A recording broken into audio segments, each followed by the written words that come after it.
are you? I'm good. How are you? Pretty good. Can you hear me? I believe I can, yes. Excellent. Can you hear Excellent. me? Yep. All All right. good. Thank you for taking the time out of your day for this. Sure, of course.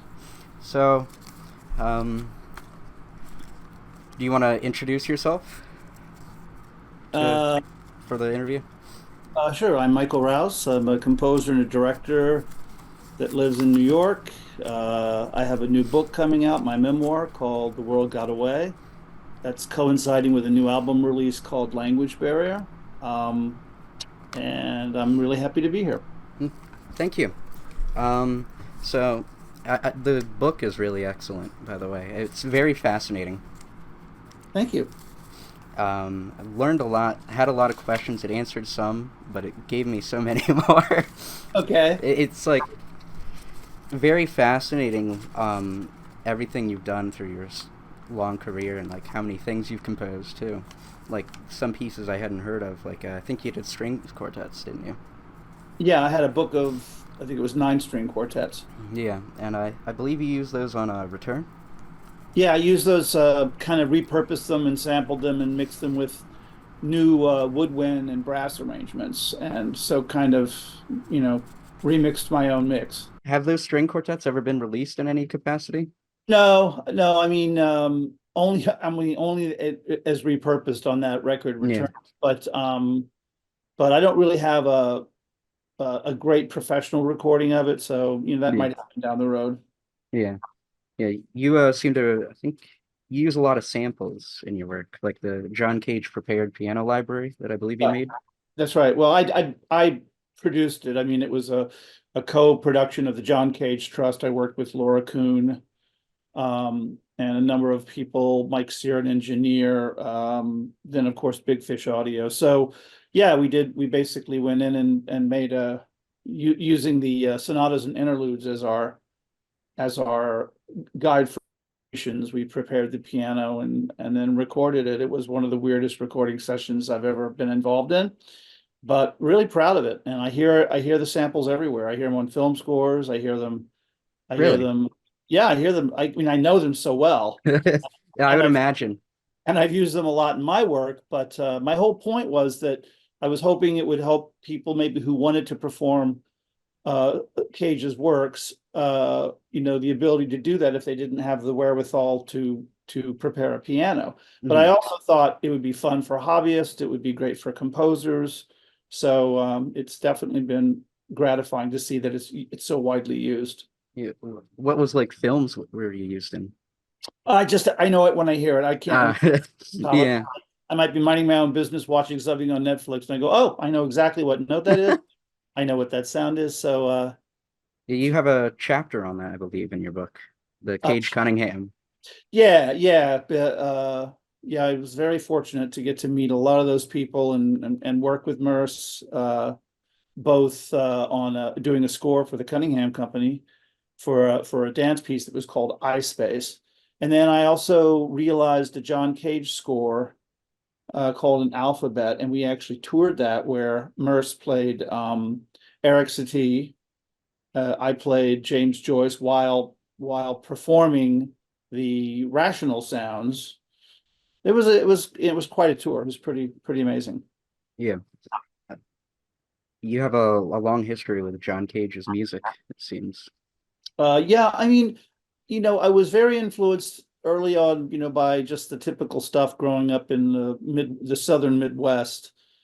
So rock and roll was kind of first, and then I discovered jazz, and then I went to college, and I discovered kind of all at the same time. I discovered, Cage, Cunningham, Jasper Johns, and Robert Rauschenberg, and so all those guys were just kind of amazing to me, and really set the course for something I would be interested in. But I would say that a lot of the connections I got with understanding Cage and stuff came from working with Laura Kuhn from the John Cage Trust. Yeah, you I believe also did was it an exhibit at a museum where people came together to record for a I guess it was like a sort of long form performance of 4 minutes and 33 seconds.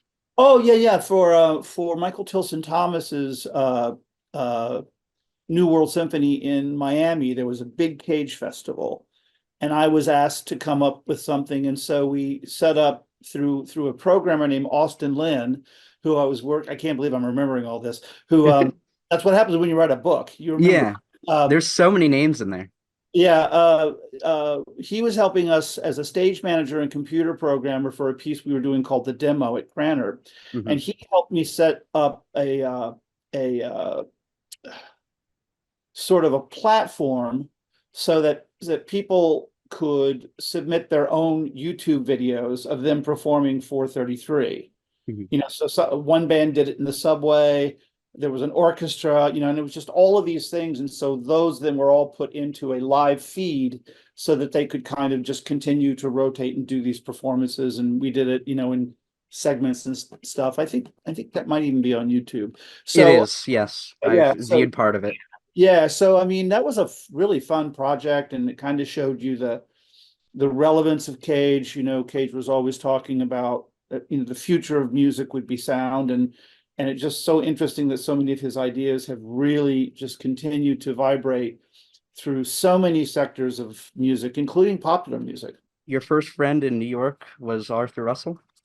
Well, my first two friends were Yeah, Tom, and his boyfriend, I yeah, believe. Tom and Arthur Russell, and I don't remember exactly how this happened, but Rob Shepperson, who was the drummer of my pop band Teray Teray, we both got jobs at a silkscreen printing place called Chromacomp, and Tom was one of the floor managers, and so that started a really close friendship between Tom and Arthur and Rob and I, and then we had an unbelievable 2,500 square foot loft on 14th Street back in the day when you could actually afford something like that. And so they would come over and hear us rehearse and hear us play. I would always hang out and hear what Arthur was up to. So, and then as you probably saw in the book, when Arthur passed away, I was asked to archive his tapes. The most important thing I think I did was sort of identify what was there and also get them boxed safely because they were just kind of everywhere. They weren't in Hmm. boxes. They weren't. It was very dusty. It was not clean. So I think it was something like 980 tapes, Wow. and it was we had limited time to do it, but something I'm really really happy about. Yeah, and And his funny, music lives on. absolutely, absolutely, and I think Steve Knutson from Audica Records has done such an amazing job keeping that music alive. But I think one time you told me I don't know exactly how I would have done this if you hadn't at least done this initial thing. And then I think once Arthur's collection went to the Performing Arts Library at Lincoln Center, where my archive was as well, I think that all of that stuff got digitized. So that's kind of another great great thing that came out of it. Yeah, all those archival releases are really great. There was one, oh, it might have been last year or 2 years ago, picture of Bunny Rabbit that Yeah, is really yeah, good. yeah, yeah. So, who was it that if Philip Glass, I think, asked you to archive it? But I think Phil had Phil and Arthur went back. Arthur went back with a lot of people in the day. He was older than me, so I got here in the late 70s, but he got here, if I remember correctly, maybe around 74 or something. So he had done work, I think, with Phil, and at that point, Phil had started with a group of people he worked with, Point Records. So I Mhm. think Point Records wanted to put out a record, and so they were the ones that wanted to get the stuff archived. But then I think Tom really was wanted somebody that he knew, somebody who I guess that he would feel less vulnerable with. So I was chosen, and I worked closely with Michael Reisman, who's Phil's conductor, and Mhm. I guess producer. I'm not sure, co-producer. Arthur had also had a record for Rough Trade, and I had done a record with Jeff Travis and Rough Trade. They released one of my pop records, Social Responsibility, with my band Teray Teray. So I knew Jeff, and so Jeff also wanted me involved to produce the record that Rough Trade put out. So there's a lot of stuff kind of going around at that point. Talking about your pop group, Teray Teray, how did that kind of come about? Well, we formed in Kansas City. I was going to both. the Kansas City Art Institute studying painting and filmmaking, and then across the street, I was studying music composition and theory. And I guess, and Rob had taken a year, our junior year, he went to London to study at the Richmond, I guess it was an exchange program. Mhm. So he was really picking up all the stuff that was happening with punk, seeing the Damned, seeing all those bands in London. And then he came back, and we'd always played music together, but so much had shifted just in that year. So when he came back for the senior year, we formed the band. And as I say in the book, we never played a gig in our life, and our first show was opening for Talking Heads. It's insane. Yeah. It's just dumb. And but it was great. I mean, we were horrible, but we were the only band. I think Tina Weymouth told us it was their second album. It was more songs about buildings and food. And I think she said, "You're the only band that hasn't been booed off the stage." And that wasn't because we were good. And I'm not being falsely modest. I mean, we were young and we weren't very good, but we weren't the other thing. Mhm. We weren't the older guard that wanted to be Journey and play stadiums. So yeah, and then that kind of really inspired the move to New York, and we lucked into that loft, and then we just started. There were so many clubs back then. It was unbelievable, and not just clubs, but clubs where you could just play weird and live music. And there was also a time period, I would say, from the mid 70s, early to mid 70s, and maybe through 85 or 87, where maybe more like 85, like there were just no rules and there was no categories. And that doesn't sound like much right now, but everything is so much more conservative and kind of, you know, it, I mean, even just when you think of streaming services and the way they define music, and Oh yeah. everything's got a title, and is drill different than this or that, and it just seems very strange to me because people were just doing everything. Speaking of Arthur, I think maybe he got fired from the Kitchen for booking Jonathan Richman and the Modern Lovers. Really? And that, yeah, because that was considered, that's a pop band. We're an avant-garde Oh. space. But the fusion was starting to happen. And then Hmm. I still have fond memories of all the bands, not just rock and fusion and jazz, that I would see at places like Danceteria and the Peppermint Lounge. People like, James Chance and Sonny Sherrock and all these people. But then you'd see like Robert Ashley doing sections of Perfect Lives at Hmm. one of those places. And I can't remember if it was Peppermint Lounge or Danceteria, but I saw the Philip Glass Ensemble there, and they did Spaceship at Rock Volume in a club, and it literally felt like the entire building was going to take off. And so I just felt very lucky that I stumbled into that time period, because it was never to be repeated again in my lifetime. And I got more well known for my work after that time period, kind of in the Hmm. late 80s and starting in the 90s. So, but I mean, I wouldn't have traded that time with anything. I mean, that to me was probably the essential fertile ground of becoming the person I wanted to become. It's kind of interesting how they rejected the pop and avant-garde spaces. I've always respected when artists like yourself or Jim O'Rourke can kind of, Oh, Jim, yeah, yeah. yeah, they fuse the two. Like him, I think John Zorn as well. They both really admire like Burt Bacharach. Yeah, yeah. I mean, it's not a vacuum. It's all this stuff exists, and I think being born in the late 50s, I kind of came up with a number of people that just kind of didn't see those categories as all that important. You have to also remember, like even when I was a kid, there was a little bit of that going on in radio, where there was a station in Chicago called WLS, and you'd hear Motown and the British Invasion and all this stuff, and they weren't calling it anything other than music. And now you'd be hard pressed to find a radio station, maybe college radio, of course, Yeah, but commercial radio that would just play such a wide variety of stuff. And that was like what I considered commercial radio. tying in with the talk about streaming, you seem to be you really like owning your music.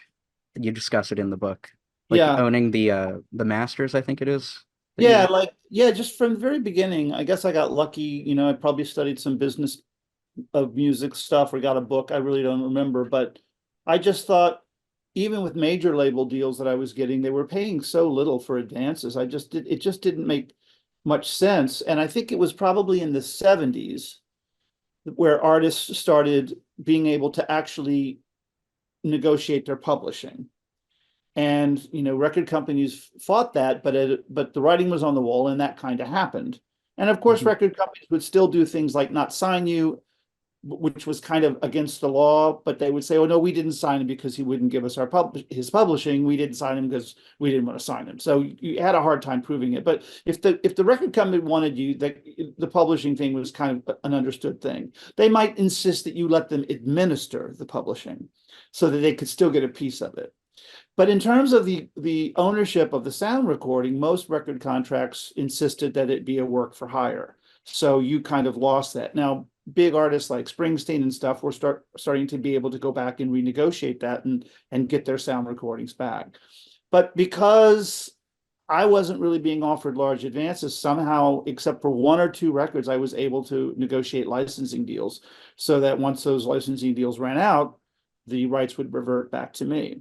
But the thing I find intriguing about this is, of course, when I was doing that in the 80s and the 90s, I could never have predicted what was going to happen with digital music. I mean, CDs didn't exist yet, much less streaming. And so now you come to a situation where you've got something like 40 records and you own both the publishing and the sound recording to all of them. So therefore, I could make stuff available. I could kind of control my own destiny.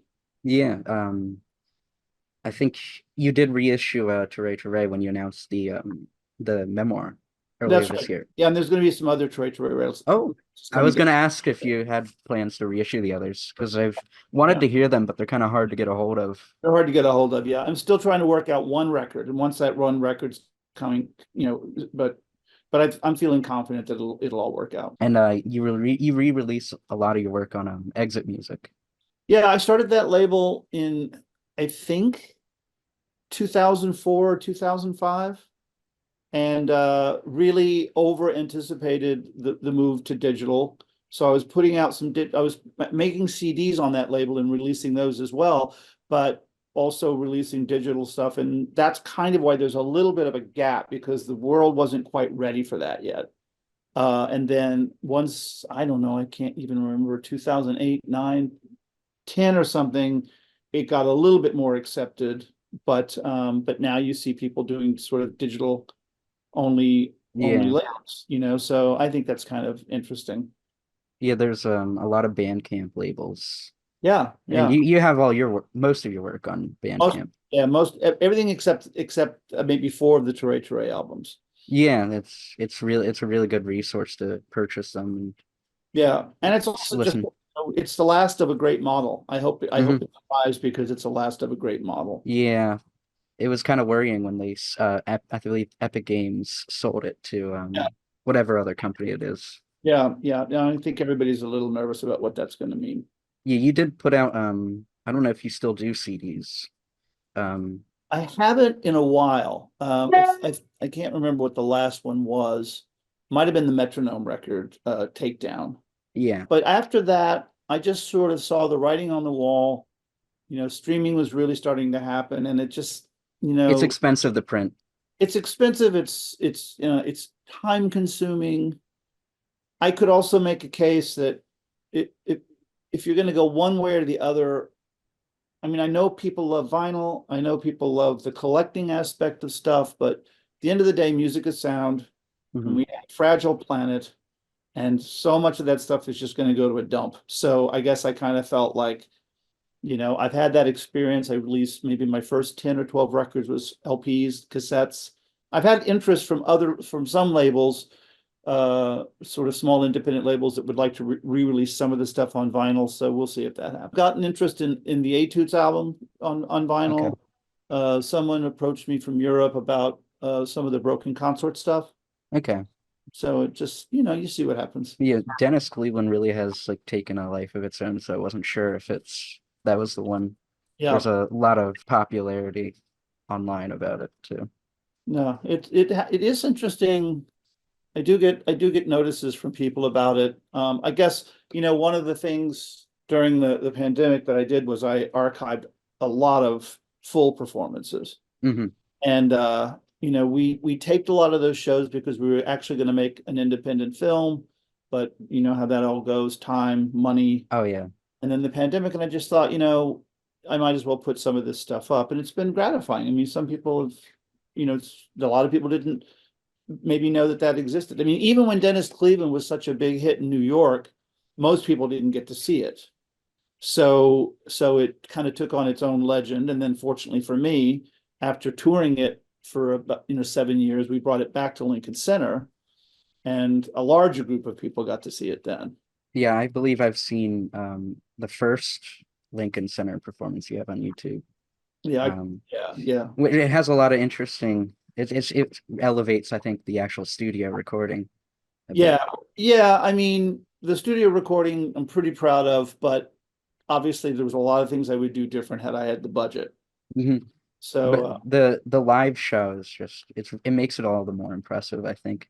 yeah, You yeah. see David Byrne in the audience too, so There's a lot of yeah. Someone wrote me. I forget when this was, and just sort of spot the celebrity because there were talk show hosts there, and there were other composers, and Merce was there. So it was yeah, it was a hoot.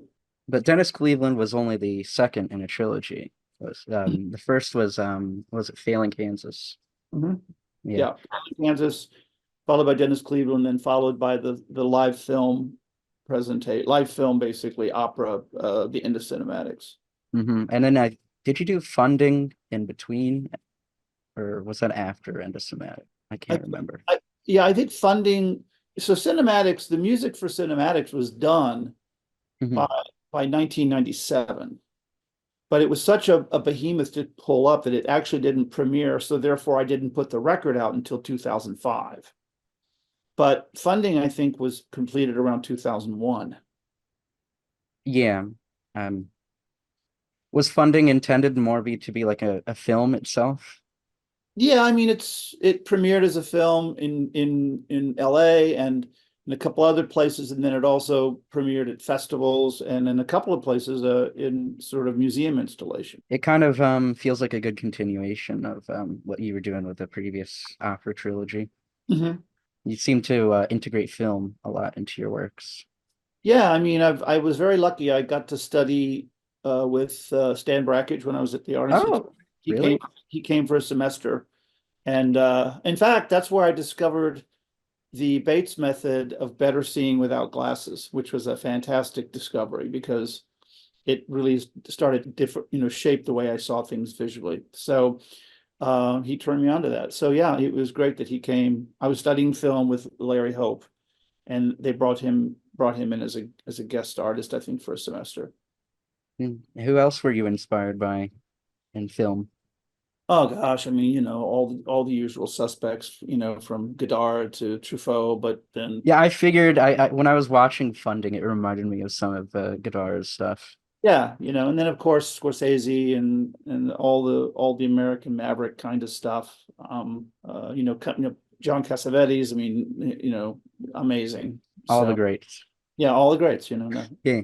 Speaking of movies, I believe you worked with Cliff Baldwin a lot too. Yeah, Cliff and I met at the Art Institute, and I think we moved to New York about the same time. And he did he,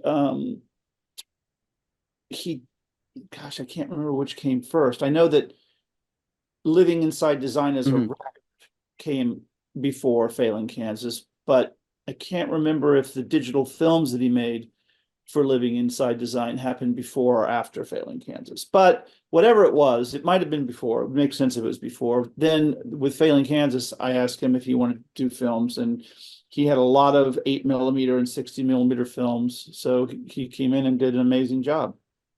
And he also, what was that him who also did Camera And Worlds? he did Camera World, yeah. Yeah. I believe you've also had another opera. Was it Balboa you mentioned in the book? That was a I Yeah, that was a student, well, not a student piece. I did it when I was first in New York, but it was a piece that I kind of don't really put too much on the list because it's okay. It was, Yeah. very minimalist, uh, inspired. I would say the best part of that for me was that we had opened up our loft as a performance space and an art gallery space called Club Soda on 14th Street. And so we performed Balboa there. And for me, the exciting thing was that Gil Evans came. Yeah, that you I believe wrote about. So I mean that sometimes, it's like what I say about Camera World. I mean, I love that piece. I love the concept. I love the album. I loved the work that Cliff did on it. But we had one performance in Florida. It went nowhere. But at the same time, we were rehearsing at Carroll Music Studios, and Harry Belafonte came up because he saw us on the cameras downstairs, and he said, what?" Because we were doing all these sort of dance moves, and so he came up and knocked on the door, and it's Harry Belafonte, and it was just amazing. And he couldn't have been kinder, and he was asking us questions, and it was just that became for me the biggest memory of Camera World.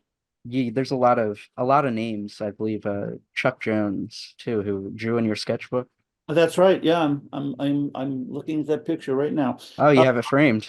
yeah, we had a thing where we brought him over to meet Merce, and we had a dinner, and yeah, I was sort of cleaning up in the kitchen, and I just asked Laura, I would love it if Chuck Jones saw my sketchbook. That'd be awesome. And then at some point, she comes back into the kitchen, and she just leans in very quietly and says, "Chuck Jones is drawing in your sketchbook." And I was like, awesome. Yeah, that must have been really surreal. Yeah, yeah, it was great. And he was amazing. He was sharp as a tack. I think he was in his late 80s. And I mean, he also knew that he had a rabid audience. So all of us grew up with those cartoons. So I guess you want to talk about the new record at all? sure. The new record's called Language Barrier. And I was doing some stuff with Ellery Eskelin, who is an incredible composer and saxophonist, and he was in Broken Consort. And I was doing some archiving for him, for some of his live recordings. And went over to his place. He lives just down the street from me, and he had this beautiful Hammond organ. I think that was his dad's, and he had this drum machine called the Maestro.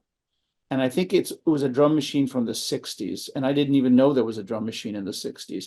And it's one of these sort of things that was made, I think, mostly for keyboard players so they could have kind of an accompaniment.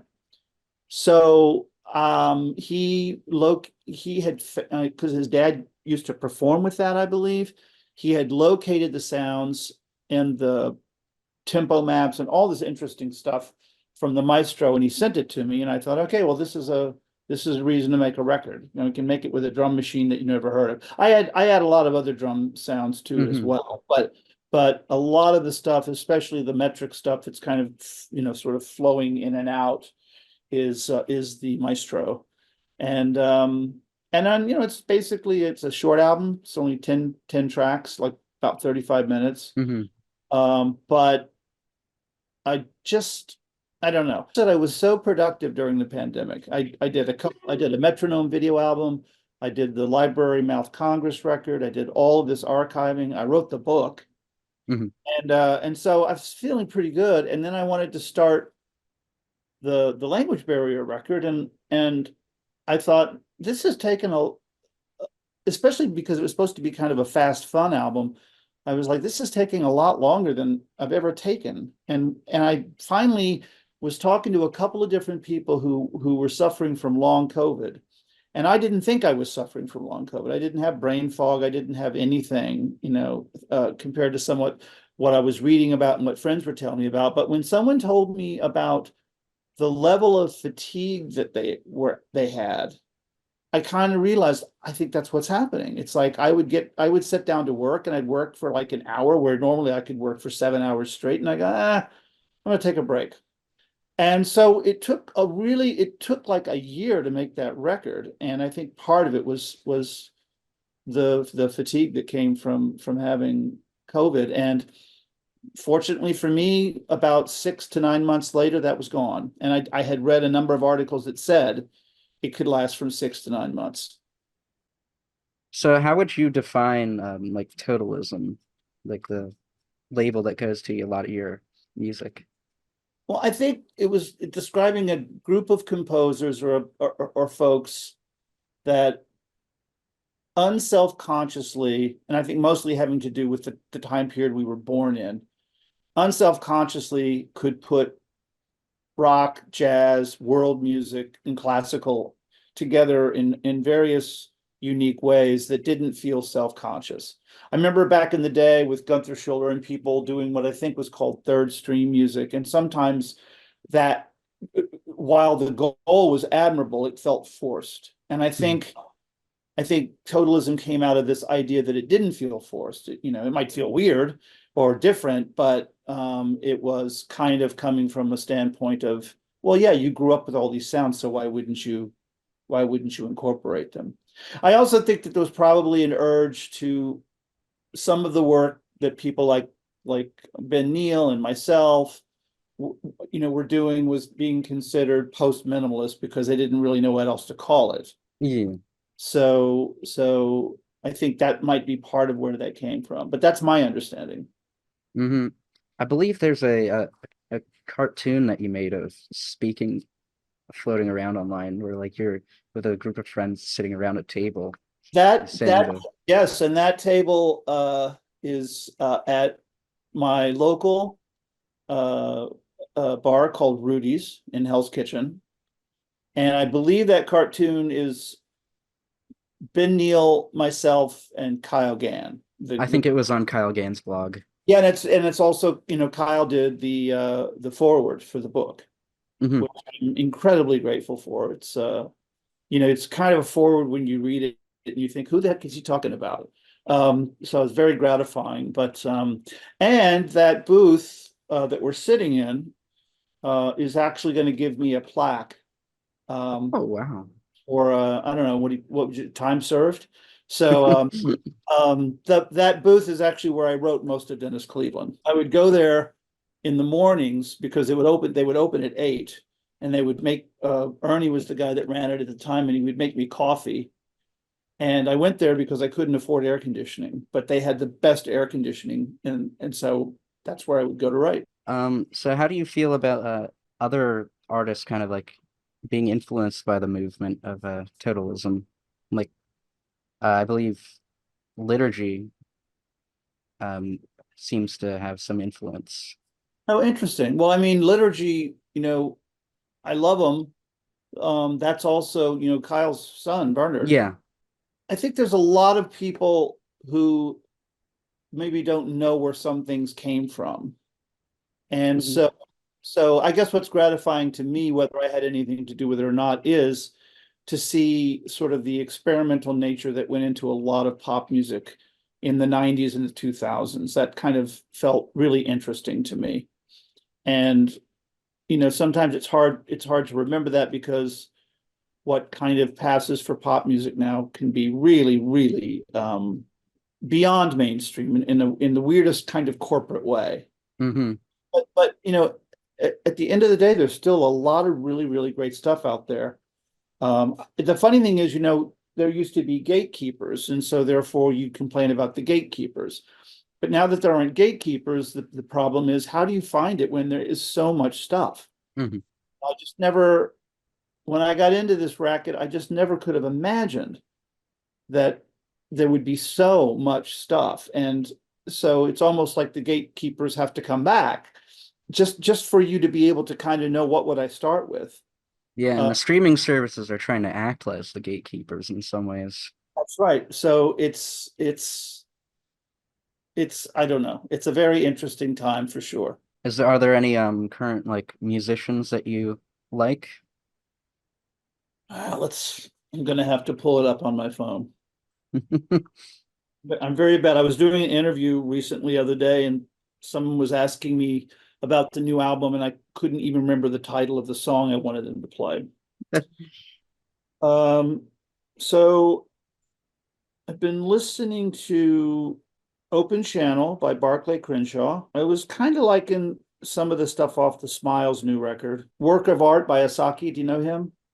It feels like it sounds familiar. Really interesting stuff. The I don't know if what Void Dyer is the new. Earl Sweatshirt record, but I really like that It is, record. it's new, I believe. Um, I haven't heard uh all of the St. Vincent record, but the two tracks I heard in pre-order sounded pretty amazing. Oh yeah, there is a new one, isn't there? Sylvan Esso, love the No Rules Sandy record. Yeah, I mean it's just it's I change it up so much it's kind of hard to Yeah. know. Um, been following some of the new stuff by Homeboy Sandman. I like that stuff a lot. Have Um, any musicians excited you for the future of music let's or see. inspired you? In the course of doing this for so long, there would be moments when pop would be really exciting, and really experimental, and I'd be listening a lot more to that. And then there'd be moments where classical or at least quote unquote new music would be that, and it Hmm. would kind of and jazz, of course, and there would just this kind of balance or whatever. But now I feel like almost everything I listen to that really turns me on isn't from the new music or the classical realm, because that feels like it's just gotten so conservative. Hmm. So I find myself listening to more hip hop and more experimental pop, and then of course a lot of stuff that I listen to, I almost listen to more for production than anything else, Hmm. just to kind of like see what's going on in the. I've always been very interested in just the act of recording Hmm. and studio stuff and gear. So a lot of times friends and musicians will share stuff just on that basis alone. Some of the modern experimental music can be very interesting, and I feel like a lot of interesting innovations are being made within a pop Mhm. format Yeah, and electronic too. I yeah, think there's yeah, a lot of like experimental ambient and yeah, stuff that's out there. yeah. I believe One of Tricks Point Never is one I really like. Oh gosh, I mean, don't get me started. That's one I should have mentioned. What was the record that there was one record that maybe I can find it. Let me see if I can pull it That's up. like one of my favorites like ever. Just very fascinating artist. It's too far down the list now for me to be able Is to it the pull. new one? It's not the new one. How new is the new one? Like last year, late last year. I might not know it, but I wish I could remember the age of. Age of. Oh yeah, that one's very fascinating. I mean, they're all Garden of Delete. They're all good, but age of for me is it really shattered. I sent it to a lot of my friends who are more sort of classical new music composers, and they didn't get it. But I thought like this really is doing that entire realm of stuff, being a kind of music that appeals to everything from pop to classical to production, all in kind of one package. I really like what he still releases like 10 albums a year, but I really like what John Zorn is up to still. Yeah, yeah, yeah. You performed at the Stone too, didn't you? Yeah, we did a workshop for Gravity Radio there. Hal Wellner did a curated I don't know, a couple of months there or something, and there were a lot of interesting artists and stuff, and so I was really happy that I got to do something on that program. And what Gravity Radio ended up being was so different than what we tried there, but at least I learned that the general concept, which was the basically orchestrating the news, would work. So I guess we talked earlier about drum machines. So you used a really old one, but you have a long history with the drum machine, I guess we Yeah, could say. yeah, yeah. I mean, I remember when I was doing Quorum, the drum machine piece. My memory was there were only like two Lindrums in the city at that moment, and it was could have been more that I didn't know about. But in terms of all the studios I knew, and I knew quite a few back then, there were only a couple, and so I ended up meeting Bill Tessar, who became a drummer for both Broken Consort and Teray Teray, and he and his wife ran a rental company called the Toy Specialist, which turned, before it closed was like $1 million company. But they started with just two instruments, a Lindrum and a DX7 keyboard.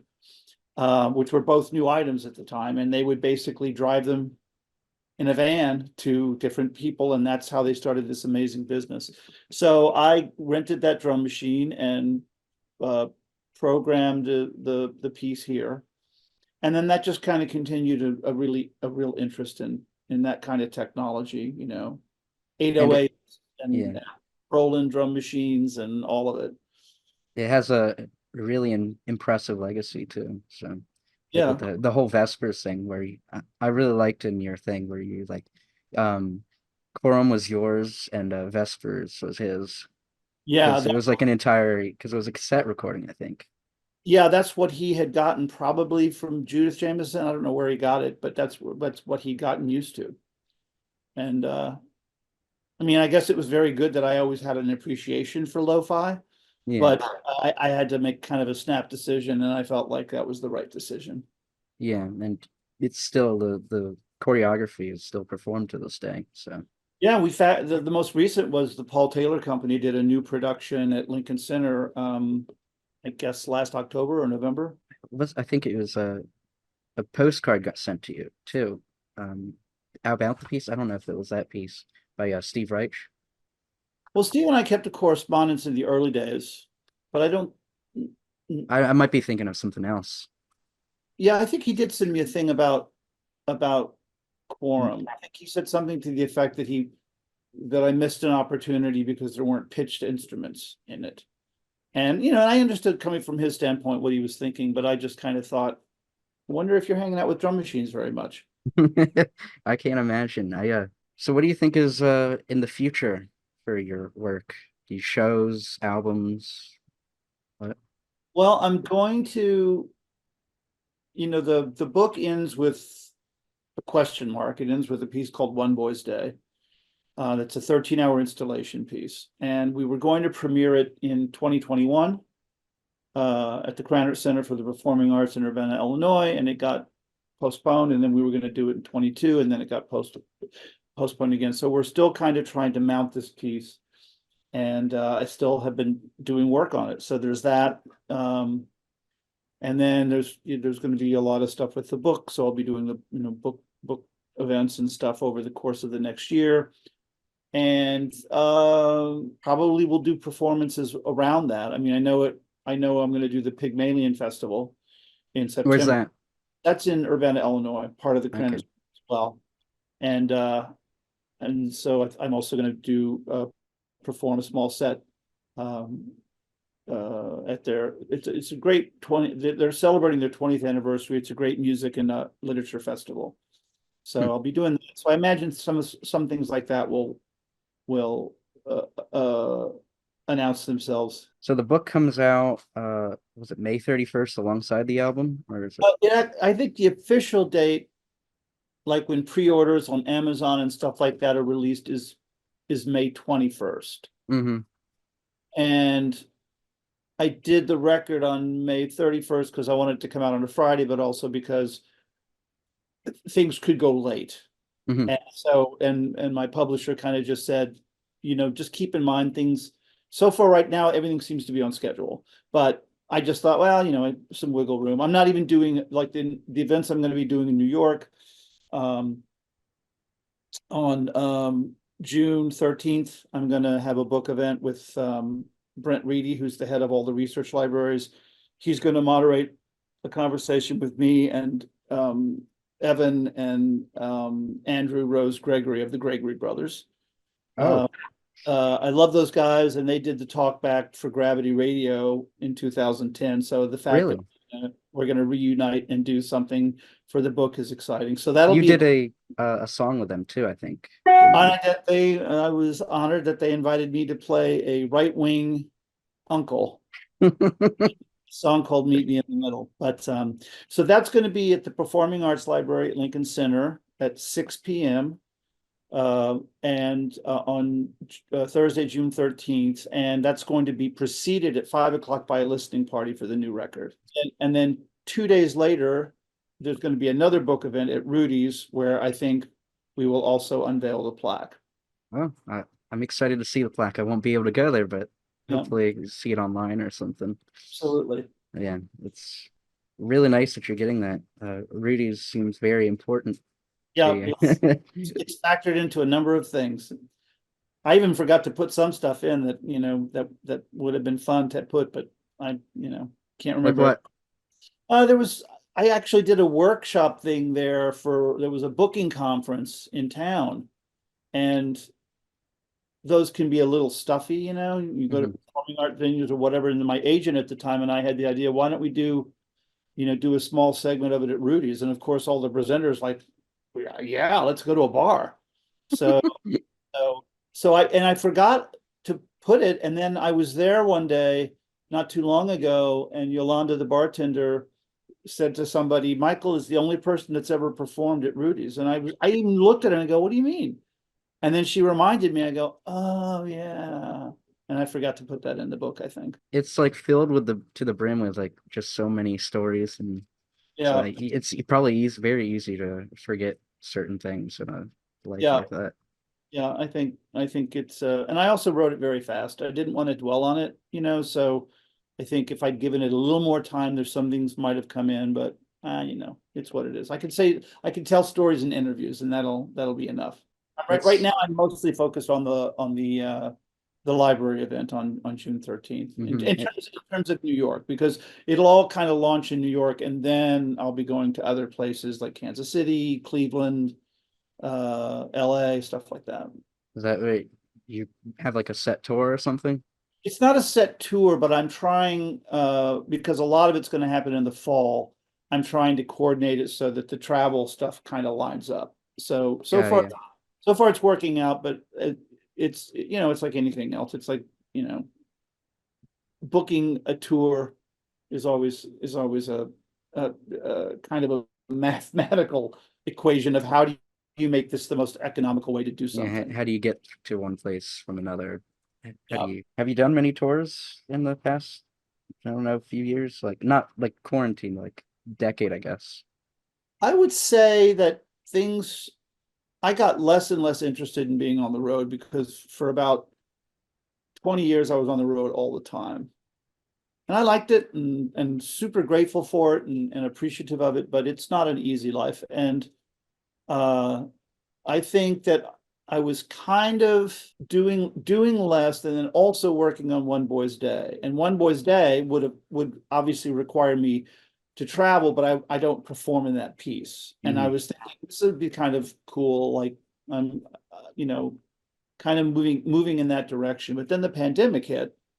So not only was I not performing, but then none of us could kind of go anywhere. So then coming out of the pandemic, um, there hasn't been much I've been interested in terms of performing. And I think it's kind of an odd coincidence that the book happens because the book will allow me to do some touring without having it be a music piece or a theater piece. It's a Um, lot stripped down, I guess, more so. yeah, yeah. That was kind of you did some stripped down stuff, I believe, when it was music for minorities. It was Mhm. a little less high school, but you still did a feature for it and everything. Yeah, that was a really, that we did a lot of touring with that piece. It went to Sydney Opera, it went to Melbourne, it went to all over the country, Los Angeles. And it was, great lighting design by Hide Tetsue, um, video and me kind of interacting with the video. So that was I've always tried to make sure I had, at least back in the day, I always tried to make sure I had at least one suitcase tour, both because it's economical and both because it can kind of keep you busy when you're in the 4 or 5 year process of trying to mount a, a really big piece with a lot Yeah, of, some of the stories just like of just trying to plan it, it yeah, sounds like a nightmare in some ways, but a very satisfying nightmare at the end. yeah. I mean, it was a good run, and so we'll see kind of how my view of not being all that interested in travel at this point in my life will coincide with some of these other possibilities. Hmm. It is an exciting time to, I imagine, with Yeah, all this coming out. yeah. I'm gratified. I'm gratified. It was a long process.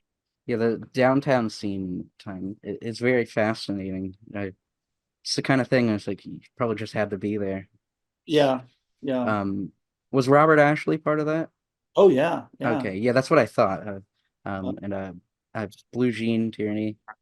Eugene Tierney. I mean, that was just such interest. Like I said, and then again with the idea that all this stuff was happening not just in art performance spaces, but also rock clubs. It was Mhm. just a really a fertile time for that stuff. I believe they put out Perfect Lives on Blu-ray recently. Oh yeah, okay. Yeah, I have to see that. I haven't seen it yet, but I know it's a big inspiration. Yeah, all this But, stuff. I yeah. mean, I think Improvement, Don Lee's Linda is just one of the great late 20th century masterpieces. I believe in the liners. I don't know if that was in my CD of Dennis Cleveland or something, but there some like you dedicated the piece to him who said the future of opera was television. That's something he said. Yeah. Yeah, So we became that's a, we became very friendly. He came to see Failing Kansas at the Kitchen, and I think saw kind of a continuation of an approach to opera, um, using vernacular speech, and from then on we stayed close and stayed in touch. Well, just I, the idea that he thought the future was television. I mean, yeah, nobody was thinking that at the yeah. time. Here we are in the on online television, whatever you would want to call Yeah. it, YouTube or whatever. And what would you say now? The future of opera is streaming? I don't know. I don't know. It's like all those trash TV, as some may call it, that influenced Dennis Cleveland, that kind of lives on in some weird way on the internet. Yep, yep. I mean, a lot of people seem to think, I don't remember like the idea of an opera based on that, where you would call friends and tell them to tune their TV to what is it, one of the talk shows. The one that I was really, I mean, they were all crazy, and they were Yeah. they were all in their own kind of world, but there was a local show called the Richard Bay Show in New Jersey on Channel 9, I believe it was WORTV, and it just started getting weirder and weirder and crazier, and I just saw it as it got to be as bizarre. It was performance art, and and being seen, these were syndicated shows. They weren't like major network shows, but they were syndicated. So, 2 million people were watching this nonsense. And so I was blown away by it. But yeah, I would call certain friends up, and they were having none of it. They did it once or twice, but then they were like, don't keep bothering me with this. And I don't know if And they took it seriously. And I think the funny thing about Cleveland is that everybody assumed it was just going to be a farce, and because why wouldn't it be? And I thought, it was much more interesting to me to explore how we got here with television. And the piece was very much inspired by a Canadian author named John Ralston Saul, who wrote a book called Voltaire's Bastards. And that book talked about how television, not just talk shows, but television in general, had become kind of a ritual replacement for religion. And that really struck me as profound.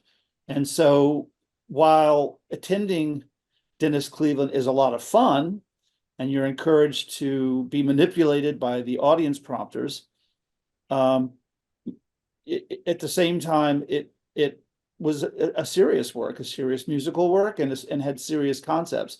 And I remember a woman coming up after the Kitchen premiere, saying to me, she just looked like someone had hit her over the head with a brick or something, and she was very sincere, very very cool, and she just looked at me and she said, "That was the most entertaining and the most disturbing thing I've ever seen." And I thought, that's it. I felt like I'd done my job. I felt like that was a really great response to the piece. yeah, you did I believe I think you said you lifted lines that were spoken on those shows for the piece. Yeah, yeah. Use sampling technology to turn them into sort of polymetric, repetitive speech things, and Mm. that was a lot of fun. That was a lot of fun to take those words and turn them into I wouldn't say poetry, but turn them into sort of rhythmic exercises that the guests on stage would then learn and mimic.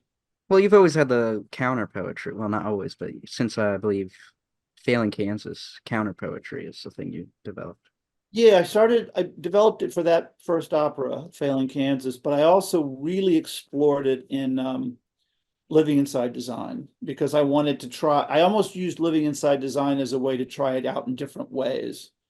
So Living Inside Design came very quickly. Failing Kansas took 5 years to write. It took a long time. And that started the whole counter poetry idea. And so there's a lot of that also in Dennis Cleveland. But definitely the whole spoken thing to me was really pronounced in the first opera. Thank you for your time. Absolutely. This has been a pleasure. I'm glad we got to do it. All right, thank you. Thanks for the opportunity. You take care, Yep. okay? You too.